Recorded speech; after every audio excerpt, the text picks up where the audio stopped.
What's up, everybody? Welcome to another episode of the Red Room Podcast. Today, I'm here with Nancy Crowell. How you doing, Nance? I'm doing great. Thanks, Blake. Thanks for having me. I'm excited. We've been trying to get you on, and it's just like, one thing pops up after another. But thank you for coming on. This is exciting. Thank you. Woo! My first podcast ever. Really? Yep. I am honored. I'm honored. Well, cheers to you. Cheers to you. This is going to be fun. All right. So, Nancy, tell me about where you grew up, how you came. Was California, Silicon Valley your home? Where'd you kind of start? Absolutely. I was born and raised in San Jose. I've never lived further than 12 miles from the house I was born and raised in. So you know the whole place like the back of your hand. Yeah. San Jose native for sure. Very happy about that. My dad moved around a lot when he was a kid, so he told my mom, pick a place and we're staying there. Cool. Both my parents were teachers, which was really nice because we had all the vacations together. And so in the summer times, we'd go camping, usually at Big Sur. Winter times, between Christmas and New Year's, we always rented a place up at Bear Valley and went skiing. I have two older sisters, so I'm the youngest of three. Oh, cool. And just grew up in the valley and, love it here. That's awesome. So where'd you go to like high school? I went to Del Mar High School. Okay. And then I went to San Jose State. I had my two older sisters were both in school at the same time I was. So one was at Santa Barbara and one was at Davis. So my mom said, oh, can you stay home for the first year?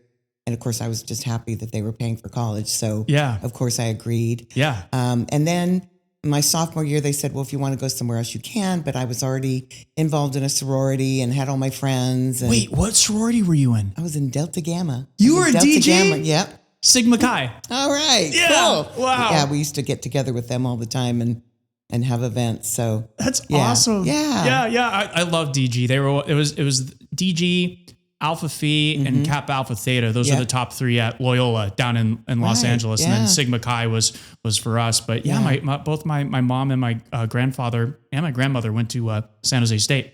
Very Go cool. Spartans. Yay. Yeah. My grandfather, he created an acapella group called the Spartoons back in the day. And so, they were doing it was funny. They were doing acapella stuff for the football games for the national anthem and everything like that, in their suits and whatnot. How cute is that? And they actually performed at Carnegie Hall. Oh, wow. Back in the day. That's Yeah. nice. It was like Bob. Yeah. My grandfather was Robert Hosfeld.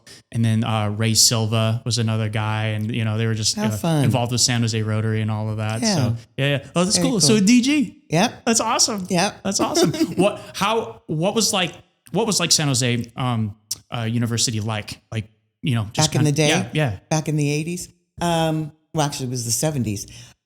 It was pretty peaceful, pretty calm. We didn't have a lot of things going on that caused any commotion. So my college years were probably one of the best segments of years of my life. Just had fun and enjoyed the whole social aspect of it. Yeah. My major, I started out as an English major and I took one class that I just really didn't care for. So I ended up going into recreation and leisure studies. So I have my degree in partying. No, my degree's in recreation and leisure studies. And when I graduated, right around that time, the Jarvis-Gann bill passed, which was stabilizing taxes, for people. Okay. And so a lot of programs got cut because what I had wanted to do was be the director of a community center. And right when I graduated, they closed the community centers down. Oh. So I ended up fell into the title industry. Yeah. And I worked as a summer for an independent escrow company. And then the next year I got hired at Santa Clara Land Title, which is no longer around. But I learned everything about title and escrow with that company. The owner, Carl Cookson, was just a fabulous man, really prominent in the community and a do-gooder. And his whole thing was, customer service. It's all about the relationships and customer service. So that's how I built my career, was just around being really good customer service. So, okay. So what was real estate in your mind? No, what was that like? Absolutely you know what? Not. I want to kind of go down this path. It was just that so when I was working at the escrow company, they were down the hallway from Santa Clara Land. And so I met the ladies there. And so after I just was substituting for a girl who was on vacation. So they said, why don't you interview with us? So my first year I was a messenger. for a summer. And then I went back to school and got my degree. And then I came back as an escrow secretary. Back then it wasn't assistant, it was secretary. So I got trained from the bottom up and became an escrow officer after that, and didn't like it. It was too stressful for me. And our office didn't have a salesperson. So I started going out and making calls and bringing business in. And then I went to the president of the company, said, this is what I've been doing. This is what I've done. So he put me in sales. So ever since 1986, I've been in sales. Wow. Yeah. So I started in 78. That's so cool. Yeah. That's so Yeah. cool. So what was, what were like these, like, changes that you've seen just from getting into the game in until the real estate industry? Yeah. Okay. Yeah. Well, number one, we had no computers when we started. Yeah. And so how I kind of made my mark in the industry was when the prelims would arrive in our messenger bag, I would actually get in the car and go deliver them to the realtors, because no email, things like that. Yeah. So, and then I would explain it to them, which nobody had ever done before. So that kind of set me apart. So I started getting the buzz, and a lot of top producers started working with me. And that's kind of how I made my niche in the title industry. Wow. Yeah. So it's very different now with all the tech and everything. Absolutely. Like that. Just talking with Jeff, it's just very more in person now versus, just calling on the phone and doing things. Right. And when I started, it was a 2-page contract. So you see where that's come from. That 2 pages, easy to understand. And, so that's changed quite a bit. Yeah. We're at like 17 now. Crazy, huh? Yeah. It's going to be interesting to see in like another, what is it going to be? That's really, really cool. So what were kind of like the first, real estate groups that you're working with? Obviously there was Alon Pinnell Realty back in the day. So I got involved with Alon Pinnell, when it first opened, pretty much. And how did they make their mark? What was so interesting about them? What they did was they basically marketed themselves as a luxury real estate company. So it was funny because years passed and I'd say, I know a lot of realtors at Alon Pinnell, I can introduce you to somebody to list your house. And they'd be like, oh, my house isn't that good for that. And I'm like, no, they sell every real estate, but they really made their mark as the luxury industry. And Jeff Barnett, of course, was I met him his first day in real estate. Of course, he's the manager here at the agency in Los Gatos. And his father, I had worked with him, and his father, Barney, introduced me to him. And from that point on, he just was very loyal and kind of stuck with me. So I kind of watched his career grow too, which was really, really fun to see. And so he awarded me a lot of opportunities. And at one point when it was allowed, the title companies used to be inside the real estate offices. So I was inside. Interesting. Yes. And so I had pretty much the whole office. And some of those clients have been my clients for 40 years. Wow. Yeah. So good loyalty, which is really nice. That's cool. Yeah. Just to kind of talk about clients, it's like we just did the happy birthday video for Harry. Right. Harry Murray. That was, again, I haven't met Harry at all, but it was just really cool putting that video together and just seeing. He was another man that was completely instrumental in my career. He worked at Fox and Carskadden, was the manager there. And so when I got into sales, my county manager at the time was good friends with him, so introduced me to him.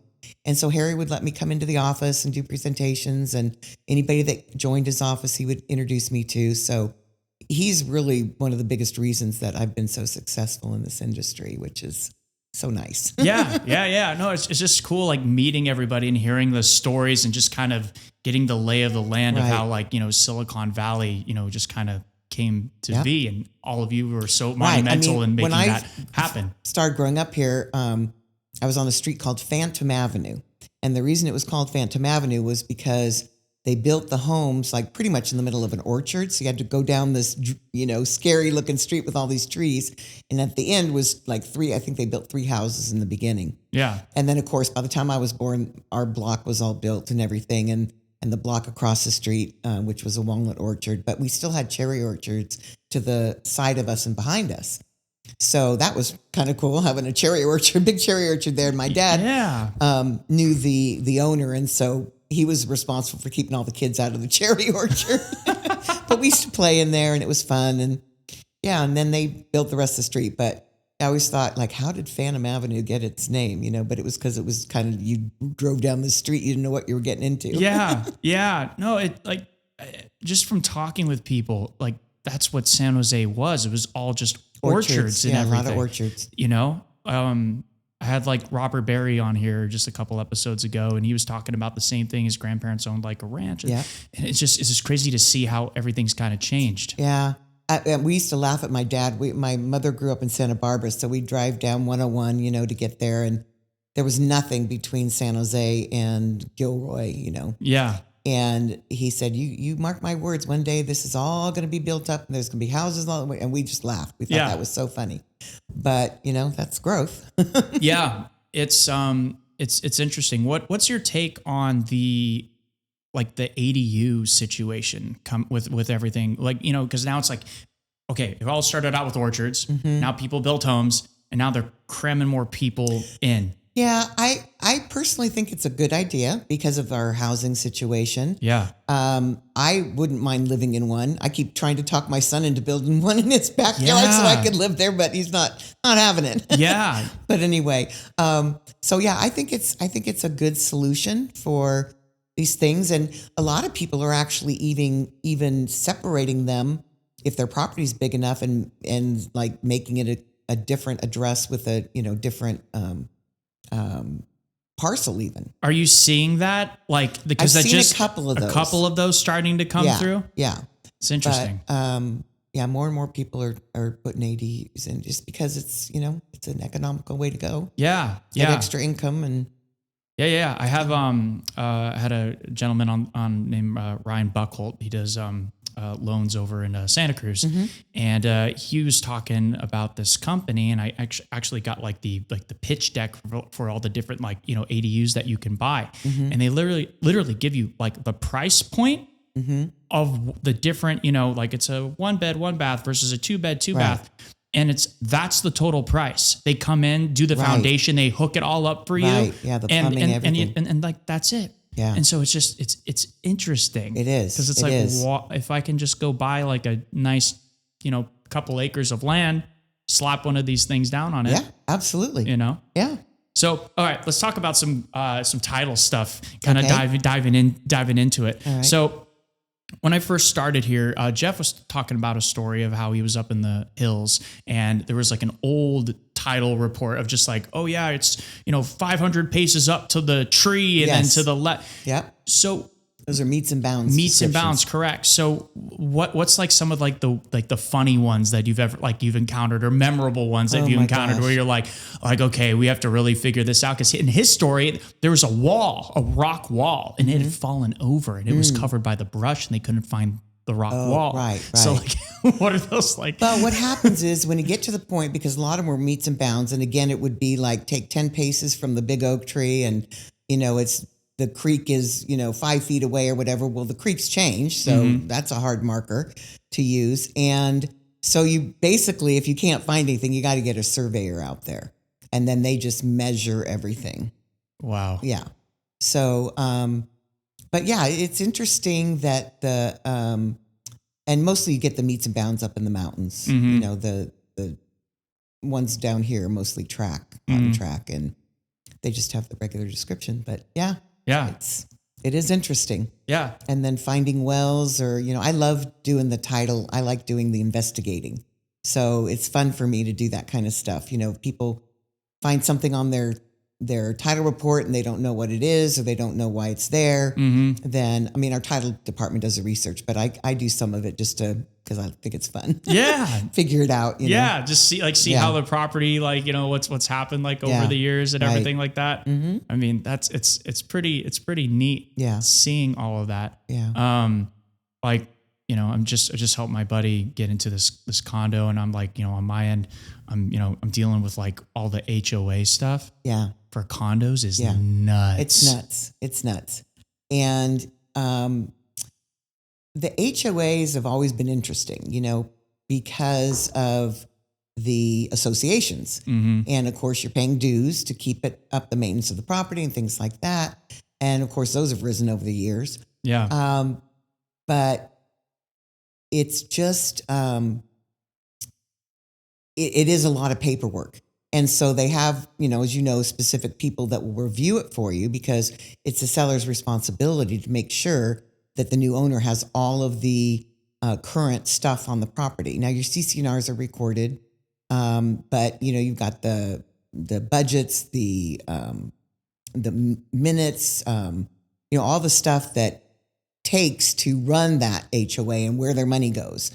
So it's really important to review those because you want to know what you're getting into or if the HOA has a lawsuit against it or something like that. So it's really important to check the HOAs out and their stability. Yeah. Yeah. It's definitely interesting reading through all the minutes. Like they have to provide like 12 months. Right. And just kind of see what's going on, before you're, getting into it. Yeah.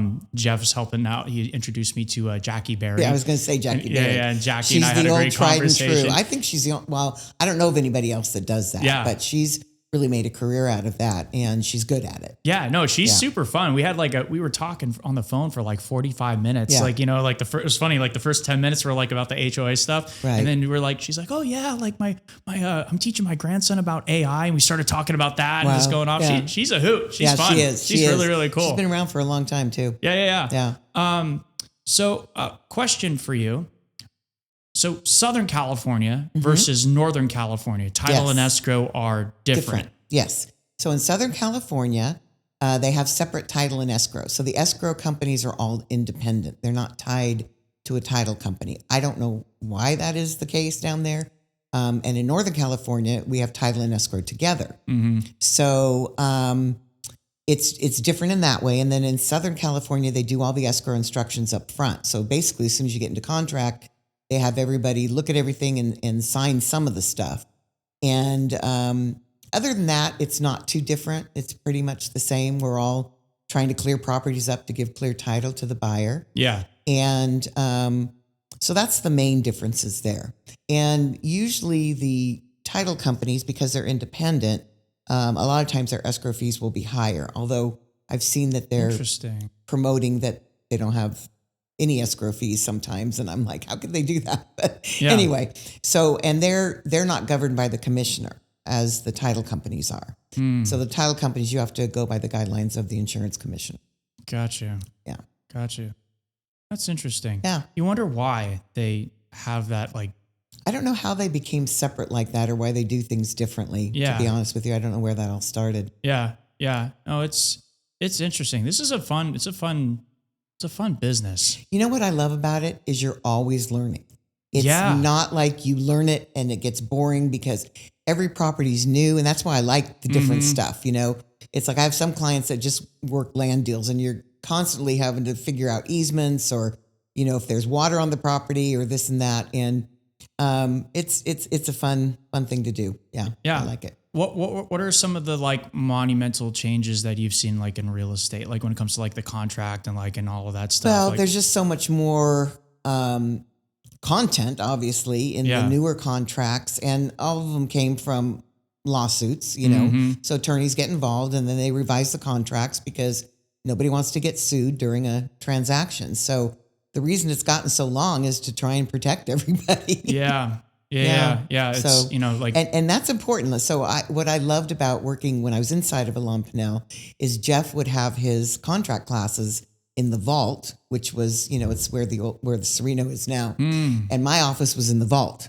So I always told him that's where they kept all the precious things, the more valuable things. But I got to listen to the contract classes. So I, not the current contract, this was years ago, but I became pretty proficient in it just from listening to that. And what's so interesting is that, people think real estate's easy. It's not. And that's why you guys get paid what you do, because there's a lot of liability. Yeah. And you really have to make sure that your client's protected. And by checking a wrong box or not checking a box, it can cost people lots of money. So that's why you have to be so diligent and profound in it. That's why I love Jeff, because he teaches that contract class very clearly. Yeah. I mean, it's just on that note, right after our meetings on Tuesday, we do that hour class. And when I first started here, we were doing these, and I didn't understand it fully, but now I really appreciate it. We would start like on a paragraph or like a sentence, and then we would be on that one sentence for like the whole full class, hour. yeah. And I was just kind of like sitting there. I'm like, I said, hey Jeff, can we do like a speed through of like the entire thing in like one sitting, just so I get the general understanding of it? And we did it, and we went through it. But then he was like, so the reason why we spend, again, that, 1 hour on that one sentence is because it's like, here's all the years of knowledge that I have and all the different situations that like I went through in my real estate and why business, this clause is in there why now. this is in here. And now it's like, you really appreciate it because you're diving in and doing like the deep dive on these things. But I was like, I always laugh because it's like, oh, it's just a sentence. It's just like, no, it's like there's a lot that so goes much to it. more than that. Absolutely. Yeah. Like the fire hardening that just came out. I don't even know about that. Oh, so essentially because of all the fires in California, there's like this new law where around the house, there's a 5 foot, a 10 foot, and a 15. Right. I'm sorry. Yeah, I did. Yeah. So you have to have your properties cleared and all that, right? Yeah. Yeah. But it's interesting because there's like this little gray area where it's like, oh, we don't know who's going to pay it yet, or it'll just be, oh, maybe we just kicked the can down the road. I'm like, is there anyone like really enforcing? Yeah, I don't know. Is it a real estate police? Right, you know what I mean? Right, exactly. I mean, it's for their own protection. Yeah. So obviously, if I were buying a house and someone was telling me this is what you need to do to keep a fire safe, I would do it. Absolutely. Yeah. And then I find it interesting too, because I was reading it. Like if you have state trees next to your house, you can't cut those down. Right. So those can stay, but like any little shrubbery or any other non-state tree, they all have to go. Yeah. Like the firewood has to be like 15, on that like 15 yards. Not stacked against the not house. stacked against the house. Makes sense. But then it gets interesting. And, I wonder like stuff like this where it's like, okay, but if you're in a subdivision and maybe the houses are really close to each other, if you put the firewood like way out there by the fence, but it's up next to the other person's home. Right. Like, what do you do? Yeah. What do you do? Yeah. So it's interesting, like learning again about these one sentence things and just doing these deep dives, on it. But yeah, it's what I love about, Jeff. I mean, I literally like, and it's fun too, like just going around and doing all the brokers tours. Cause it's like, it is fun, isn't it? Everybody knows like you, everybody knows Jeff. And it's really cool stuff. Like I always bring this up cause I think it's just to the point of like why I love being a part of this office and being in touch with you guys is because we were on brokers tour one day. And this was right when the whole NAR like settlement, kind of like we were figuring it out kind of. Yeah. And we were at this house and there were like all the top agents from all the different brokerages there. And they were all asking Jeff like, hey, what's going on with all of this stuff? And literally Jeff's like, the guy, and he's like explaining it to all of them. But the fun part was I'm like literally looking at like one of like my, colleagues here at the office and we're like, he can answer all of this stuff now, and it's just, it's exciting. It is cool. It's really the more knowledge you get. And when you know the answers, when your clients are asking you questions or whatever, it is exciting. There's a lot you have to absorb. And I always tell agents, I love working with brand new agents. They're my favorite. I just love coddling them. I love helping them, get their career started. And we appreciate it. Thank you. But there's a lot to absorb. Yeah. And so, I always tell people, ask me as many times. I won't think anything less of you because until you do these things repetitively, because there's so much to remember, then it'll start sticking. Yeah. And then, 10 years down the road, you become the expert. Yep. That's it. And then you kind of, do the same thing for the next, generation coming up and everything. Exactly. Yeah. Let's talk some fun stuff. Okay. I'm going to just shoot out random questions to just see favorite ride at Disneyland. Favorite ride at Disneyland? Yeah. It's got to be the, what's it called? The mountain. The Space Mountain? No, I haven't been on Space. No, the old one. Matterhorn. Yeah. I've been to Disneyland for so long, couldn't remember. They updated the ride a little bit on the inside. Yeah. They have like, they kind of made them all like, they have like screens and stuff now. Okay. It's interesting with the technology and everything like that. Yeah. I used to go a little bit, from when I was living down in LA. I took my daughter when I think she was like 4 or 5 with a girlfriend and her son. Yeah. And at the time, my daughter's favorite ride was the haunted house. She wanted to go on that over and over and over again. Yeah. I'm thinking, you should be scared. Yeah. She loved it. Yeah. No, that one's fun. I like Indiana Jones. Indiana Jones, too. Yeah. That one's dun, dun, dun, dun, the ball. We're coming down. That whole thing. I think they just redid Splash Mountain too. Did they? Yeah, they changed it from the Zippity Doo Dah stuff to it's one of the new princesses, the Princess and the Frog. Oh, okay. It's about like Louisiana and all that stuff. Right. And they changed it all up. I'm like, I want to see it. I think it'd be fun. And now they have Star Wars Land. I know. In there too. It would be fun to go. I haven't been for years, and I just think it would be so much fun to relive that. Yeah. The Star Wars Land's crazy. They have a life-size. They have all the ships from the movies. Like I like Star Wars. I'm not like a huge fan, but like going through there was absolutely crazy. They had like the giant-sized Millennium Falcon and the X-wings and all that stuff. Yeah. And it's like, okay, Disney. That's fun. But the lightsaber, if you want, is like $500 to like build it or whatever. Whoa. What do you like Great America and stuff like that here? I used to love Great America. I used to work there. I actually worked in personnel and was responsible for helping hire the kids and processing them. That's so cool. So I did that as soon as I graduated from college, because I'd done my internship there. Wow. They hired me for the summer, and I actually did it for a few months until I came back fell into the title industry. But so that was kind of fun. I used to go out on my lunch hour and get to go on the rides and stuff like that. You're behind the scenes, so you slip through a little fence, and then you're in the park. Yeah. It was fun. Aren't they? A lot of fun. Aren't they closing? They're closing. Yeah. That's so sad. It's so sad. Yeah. Because we don't really have any other amusement parks around here. No. Marine World's not there anymore, I don't think, is it? Yeah. I don't know. It used to be in Redwood City. Yeah. That's where I had my senior ball. Can you believe it? Yeah. At Marine World. That's fun. Weird. That's fun. Random. Yeah. We what did we do? I think we did one of the yachts underneath the San Francisco Bay, like at night or whatnot. Yeah. That was cool. Going underneath the bridge. My dad told me a story, and I guess my grandfather got in trouble for this. He was Air Force during World War II, and he flew the big B-52 bombers, and you're not supposed to fly underneath the bridge, and he flew the plane underneath the bridge. Oh my gosh. I bet you that was fun for him, though. Yeah. Like the coolest thing ever, you just got a little slap on the wrist, but now you'd probably get in much more trouble. Yeah, a little bit more. Have you seen the sail regattas up in San Francisco? Have you seen any of those? Just on TV. I've never been to one like in person, but yeah, I love sailing.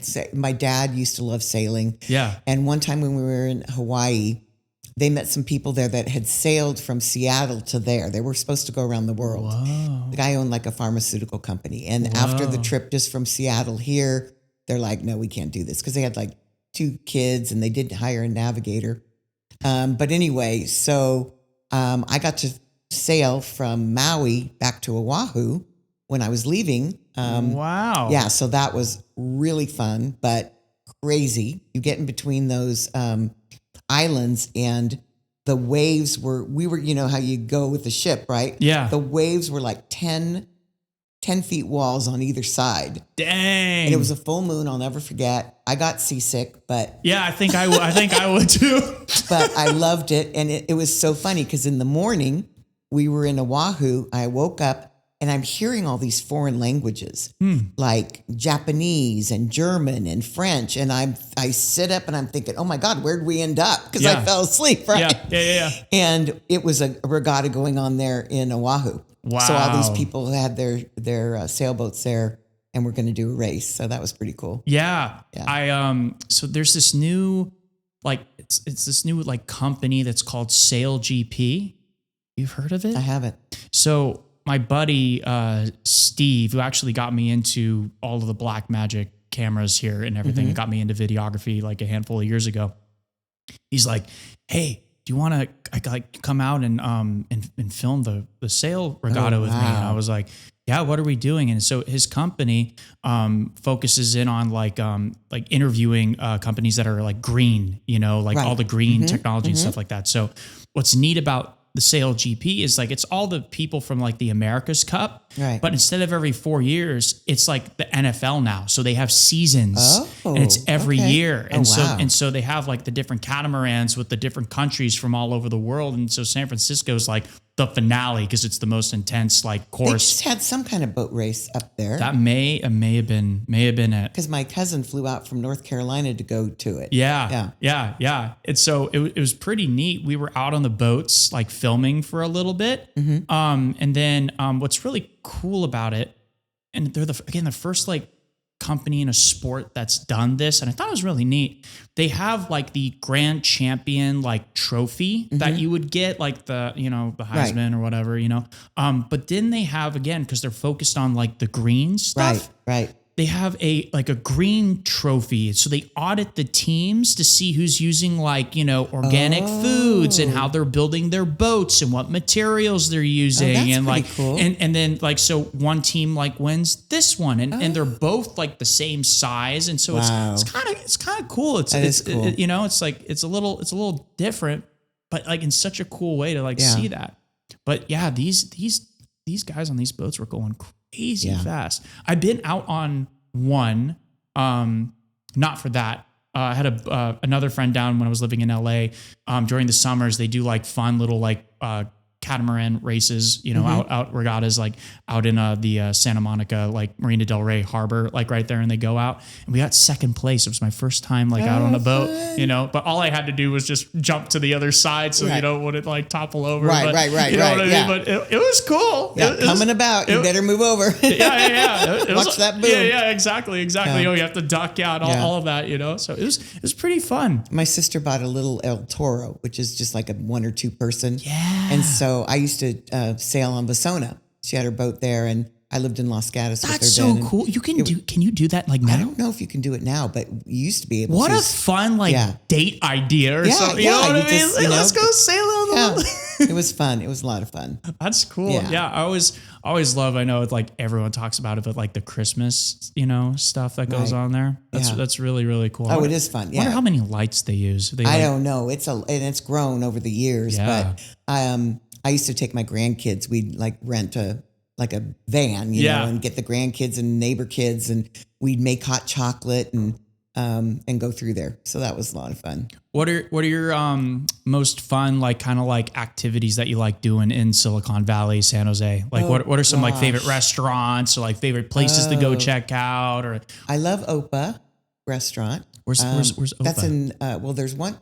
I think there's still one in Los Gatos. There's one in Willow Glen. That's Greek restaurant. Ooh. Yeah. Ooh. So that's always a good one. Yeah. Let's see. Try to think what else. Oh gosh. Every restaurant in Los Gatos pretty much is good, Yeah. And did you go to the Mexican restaurant just reopened? Oh yes, yeah. Pedro's. Yeah. Have you been in there since? I haven't been in since they've reopened it.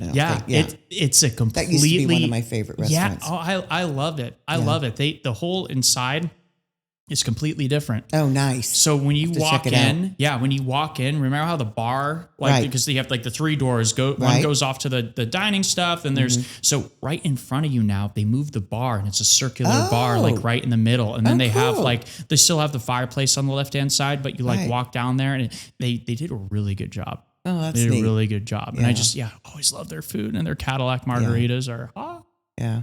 So some of the other stuff I used to do when I was younger a lot is go up to the redwoods and go walking there. You know, there's so many places to picnic and hike and all that good kind of. I love Point Lobos. That's I've never been. Oh my gosh, you have to go there. It's never just been. Beautiful. It's on the bucket list. Yeah, my dad actually did a painting of one of the coves, and I have that hanging in my house. Do you? Yeah. Now, would your dad just paint for fun, or was he painted for fun? Yeah, nope, he should have got into it more because he was pretty good, but he just did it for fun. That's cool. Yeah, that's really cool. So he was an earth science teacher. Earth science. And then what? What did your mom teach? My mom taught elementary school. So she was mostly first grade. Taught the kids to read. Yeah. That's fun. And my dad was over at John Muir and was earth science teacher. So we have always had lots of animals, weird animals like boa constrictors and horned toads and rats and guinea pigs and, just chickens. Where at your place? Yeah, at our house. That's so cool. Because he'd bring them to school and stuff. Yeah. Kids. But I learned to love the outdoors from my dad. Oh, yeah. And I still to this day, I would prefer to be outdoors. Even when I'm home, I'm in my backyard probably 90% of the time. Yep. Yeah. It's what I love about Northern California. It's just the nature. Diversity. Of it all. One day I went skiing up at Bear Valley. And by the night I was in Big Sur down there camping. Wow. Yeah.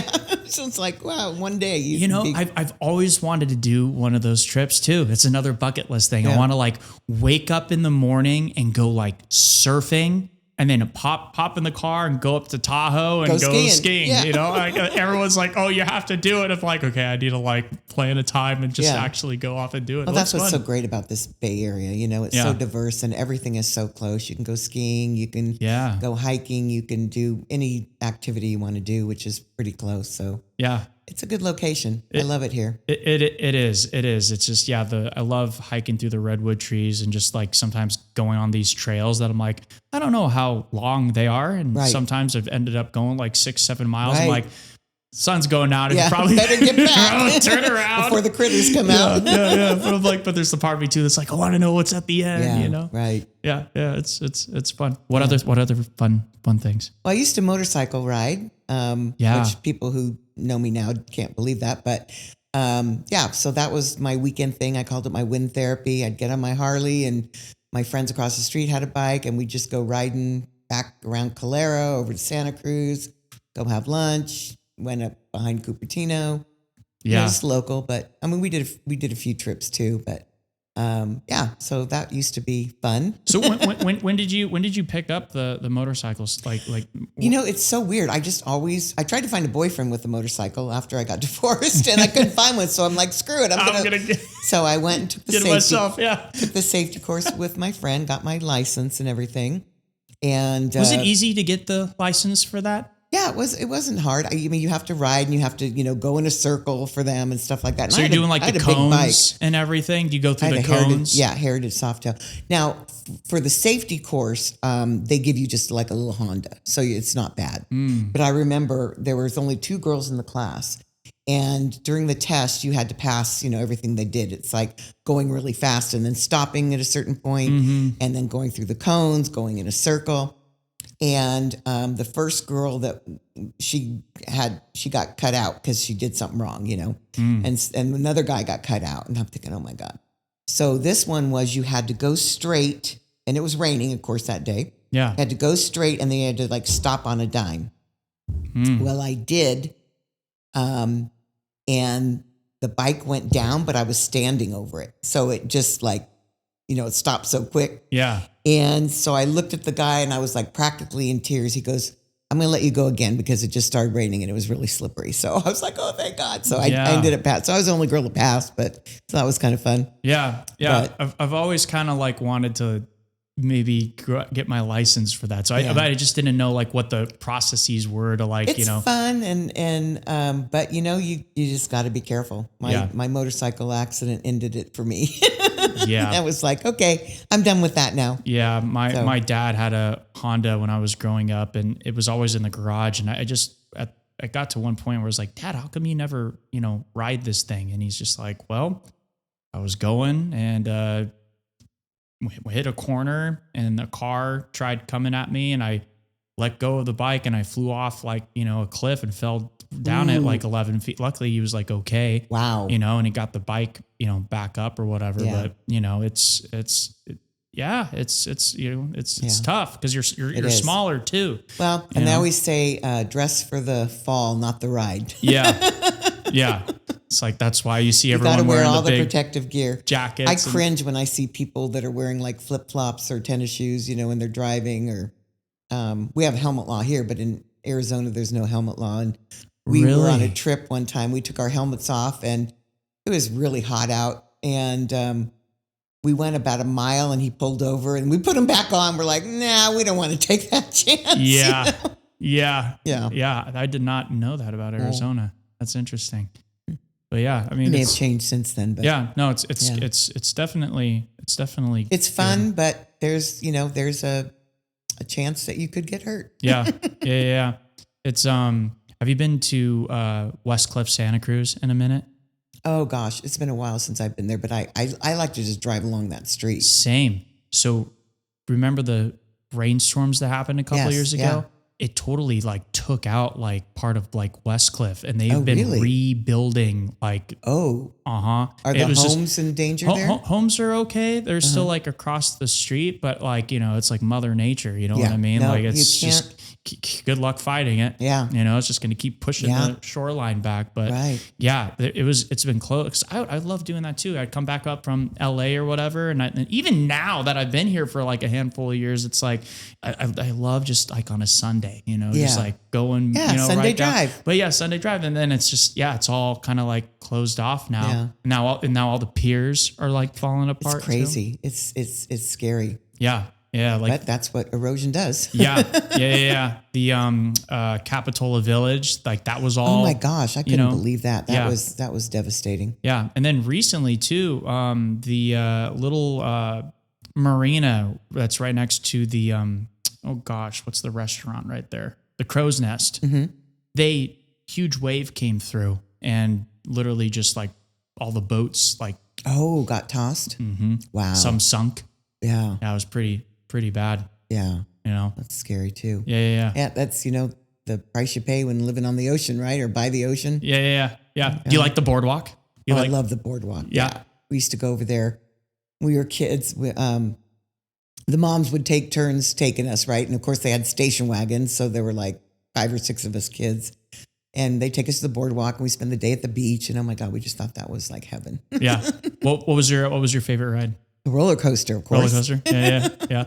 I like fast things. Yeah. That was always fun. I had a buddy of, actually a handful of buddies that we knew where the camera was. And so we would always like come up with like different things to like, because we knew the camera was like right around the corner. Right. So like we did one time with like, there was like, we got like went to the dollar store and got like a chessboard. Right. And like, glued the pieces on, and like as we were coming around the corner, it looked like we were playing like chess, just like on the camera, just like a weird, weird funny things. Oh, you're talking about when you were on the ride. On the ride. My God, that's hysterical. Coming around, so and I've seen other guys that like they would pretend like they're like shaving or something. Have like just like just funny stuff. Yeah. But I love the boardwalk. That was fun growing up.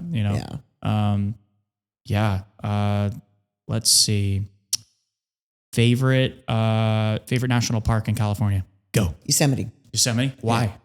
I think it's just pretty diverse there. You've got all the different microclimates there, so it's just pretty. I mean, it's gorgeous. We used to go camping quite a bit, like I said. And my dad, one summer, we got in the camper and we went all the way up Highway 1 into Canada. Wow. Oh my God, what a great trip. And back then you didn't need reservations at these national parks. So you could just go. My dad, when he got tired, he'd find a park and we'd go. And if we liked it, we'd stay a couple of days. And if we didn't like it so much, we'd move on the road. So that was probably one of my best memories of, traveling up the coast and getting to see that stuff. I really felt fortunate having parents that were teachers because we did get to do a lot of fun stuff. They didn't make a lot of money. I have no idea how they put us all through school, to be honest with you. But I never felt like we wanted for anything, I mean, that's just so cool. We just did fun stuff. Yeah, to have parents, like I was fortunate too, kind of like the same thing. Like my folks just, my dad was a teacher, mom's a teacher too for music and singing and stuff like that. So, I mean, like, during the summer growing up as kids, we'd always be able to like go off and like do things. It was like super, super fun. So I've always wanted to do a Highway 1 trip, but I've never been north, like on 1 going up that direction. Yeah. So where'd you stop? Like, where do you go? Like, that's so cool. Like, I'd love to do that is what I'm saying. Like, what cool stops or like some things? I'm trying to remember. There was one that was called McCurricure Park or something. We called it Macaricker. And that was up in Washington, I believe. and the Agate Beach is up there. Just, so we just would stop wherever we could find a place and if we couldn't find a place, we'd pull into a parking lot and we'd sleep in the camper there, Yeah. But most of the time, like I said, back then you didn't need reservations. So, and of course there was no cell phone. So he just would look at the map and see what the next place was. And if we got to the next place and he was tired, we'd stay. And if he felt like going, we'd just keep going. Yeah. Yeah. Yeah. That sounds like so much fun. Yeah. I have a buddy whose mom lives up in Canada and like, I've always wanted to like go visit, go up there and see all that. I want to do that when I retire, is like rent one and just go see the United States, just drive around and see what's out there. Yeah. I did in 2020. So I was down in LA at this point before I moved back up here. I did a road trip across the country, kind of went up to, Utah to Salt Lake. I have all my cousins over there and went out to the Bonneville Salt Flats. Have you been out there? So it's where they do the land speed like records and everything with the rocket cars. Yes. And I'm looking into this and they're like, oh yeah, you can literally like on the Utah government state website. It's like, oh yeah, you can just drive off the highway and go have fun. And you're like, wow. Okay. So I'm with my ex at the time, and we see this just kind of like little pull out, and there's just people like booking it, and it's this huge, it's really just cool. Free for all. Yeah, it's really cool. You know, it's just like there's all this space out there, and you just start going. Right. And I never really understood why, like if you watch like Formula One, all the aerodynamics on the cars. Right. Like you see it and you're like, oh, the car looks cool. But like the science behind it, like I never understood until I took my car out onto that. I hit like 100 miles per hour. And they're like, again, Utah's like, yeah, you can go as fast as you want. Have fun. I'm like, oh, okay. So I get the car up to like 100. And it starts kind of like rocking like a little boat like this. Yeah. You could feel the wind. I was like, okay, I'm going to slow down. And like, at that point I understood, what that, was. But yeah, then went up to Montana. I love Montana. Big sky country. Yeah. Isn't it amazing? So gorgeous. Yeah. Everything's just green and just like literally blue skies. Blue skies. They sing about it. Bluest skies you've ever seen. And people don't believe you unless they go there. Right? Because you're like, why is their sky so much bluer than ours? But pollution, probably some of it. Yeah. But yeah, it's gorgeous. That and Idaho, I love them both. Yeah. Northwest is gorgeous. Have you been in like the panhandle of Idaho? Oh yeah. That's pretty much where I used to have a place near Coeur d'Alene at the end of the lake. Yeah. And it was up there. And, it just an absolutely beautiful state. Yeah, my sister's really great friend.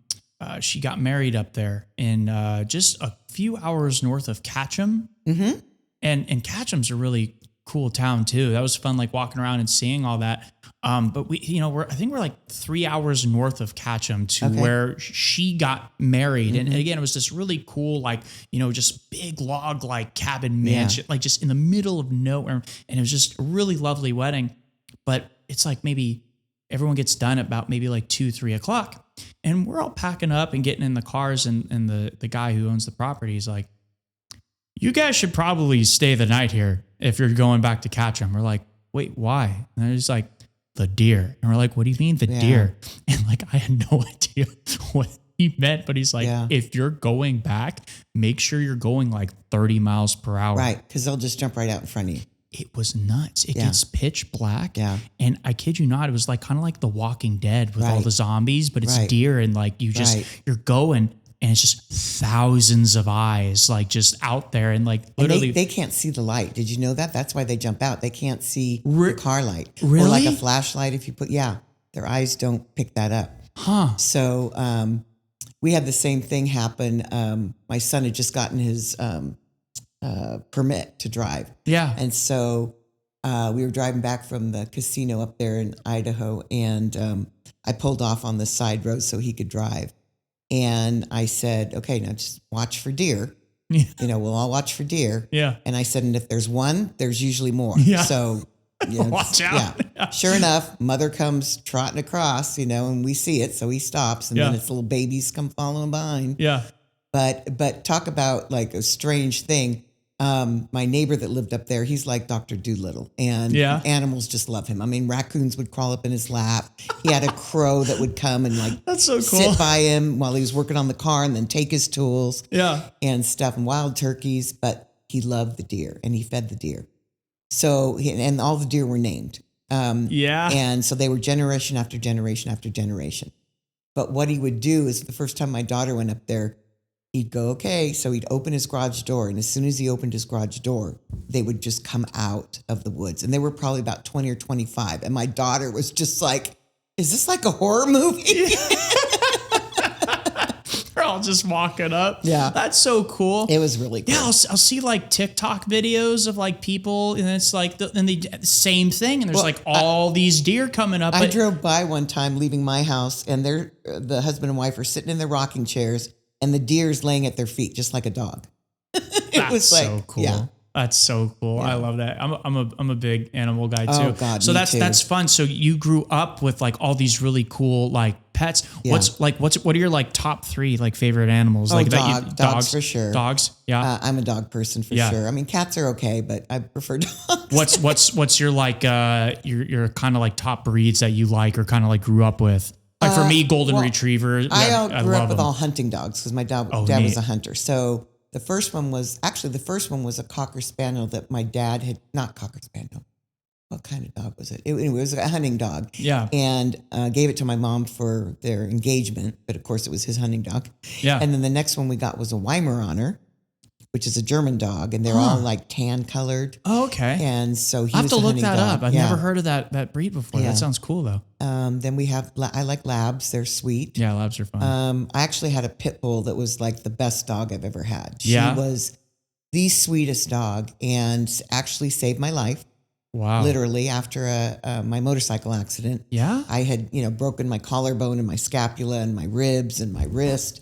So I couldn't really hold anything or move much. And my sister got me a hospital bed to put in my room when I came home. Yeah. And so one night I was choking. I just like woke up and I was just choking on my own whatever. Yeah. And I couldn't reach the button to lift myself up.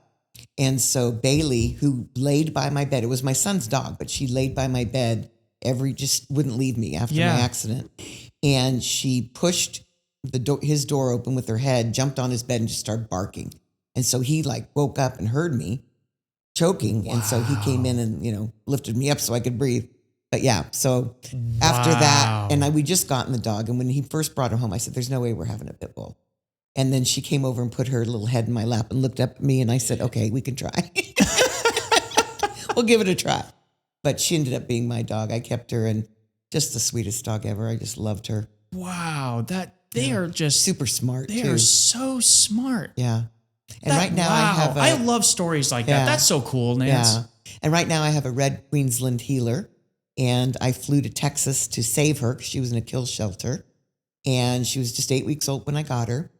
Good for you. And oh my God, she's the sweetest dog too. I've lucked out with dogs. Yeah. My sister, so she got a puppy, and it was an Australian Shepherd, and she calls her Athena, which means like blue or something like that. And like, I forget what language, but she has blue eyes, like crystal blue eyes, this dog. And Big Brother, because I always would like kind of like poke fun. I'm like, I started calling the dog Aquafina, like the water bottle company. Right. And now she like comes like to that, but it's funny because like I'm kind of like the same way with animals. Like any time like I meet an animal, I like tell that person, I'm like, I will end up being best friends with this dog, cat, whatever it is by the time I leave here. Right. And I kid you not, it's so funny. Like, when I go visit my sister down in Malibu, I have to meet the dog outside of the house because the dog will start peeing because it's so excited that like I'm there. Right. How cute. Yeah. It happens. But Blair also rescued another dog. Her name's Penelope, and she's I forget what kind. I'll try to get like a picture or something up. We'll put a picture of your dogs too. Yeah. We'll do the whole thing. It'll be great. But she was a rescue, and Blair was worried about, because up in Malibu there's all the coyotes, Right. And so she's, she'd be on walks like while Jaron was rebuilding his house from the Woolsey fires. They were up in the hills, and they didn't have like a fence around. And so when she first got like Aquafina, not Afina, she, there were a couple of moments where like the coyotes like started getting close, and while Blair was on walks and everything. So she ended up getting Penelope, who's this huge burly dog, but literally is like saved Aquafina's life, because it's just like the coyotes see this one, and this one just like it has like it's a really pretty dog. I think it's like a Bernese something. Oh, so it's big. It's big. Yeah. It's like got like these really cool like yellow eyes and everything, and like it just protects that dog. And like it was very, I think it was abused. Well, like and so it's kind of like a little scared like around like males. Right. But like again, like I've become best friends with this dog, where again I have to meet both of them now outside, because they both start peeing all over the place. I think it's just the energy you exude. Because I have dogs come up to me and people are like, "Oh, be careful," and they don't bite me or anything, and they're like, "Oh my God, they're never like that with anybody." Or cats will just come jump in my lap, and but I talk to them. I just it's like treat them like anybody else. Yeah. It's pretty funny. So my folks have a golden. They're big musical theater people, so they named her Cosette, but we call her from Les Mis, but we call her Cozy for short. And so when I see my folks and everything, like I'll play like hide and seek with the dog. So she'll be like in the little living room, and we have like French doors that we kind of close, and I'll like go hide in the house, like behind like a couch or something like that. And I'll be like, Cozy. And she like will burst through the door and start running through all the rooms. Literally, she knows how to open doors. They're smart creatures. We have a golden doodle. Those are fun. And he will take his mouth. I thought he did it with his paw, because it's the doors that just, have where you turn it down and it opens. Yeah. He actually takes his mouth and then pulls the door open. And the first time I'm like, how did he get out of that room? Yeah. We finally saw him do it, and it's like so funny. Yeah. I remember I watched an episode with like David Letterman when he was still on the air. Yeah. And they had this like this Great Dane, and it was just this guy it was just really cool dog tricks. And this guy was literally sitting. They set up the whole thing. He was like sitting on the couch, and then he's like, "All right, go get me a beer." And the dog literally like went up to the refrigerator, opened it with its mouth, grabbed the beer, and hopped on two legs back to the guy and jumped on the couch and handed it to him. Like, that is amazing. Yeah. Well, Nance, this has been a lot of fun. Yeah, thank you for having me. Yeah, thank you so much. So for anybody watching this, and especially our realtors out there, if you need someone in title to like absolutely take care of you and like just have your back, thank you. This is the go-to. Old Republic Title. Las Gatos. Yeah. Are you okay if we like put your contact information so they can reach out to you? Yeah, absolutely. Cool. All right. Yeah. I'd love to help anybody that needs help. Yeah, let's do it. Okay. Well, thanks again. Appreciate it. Thanks for having me. I appreciate it. Thank you for tuning in. Thanks. Make sure you subscribe, like, share, comment, spread it everywhere. Really appreciate it here at the Red Room. And we will see you next time. Thanks, everyone. Bye.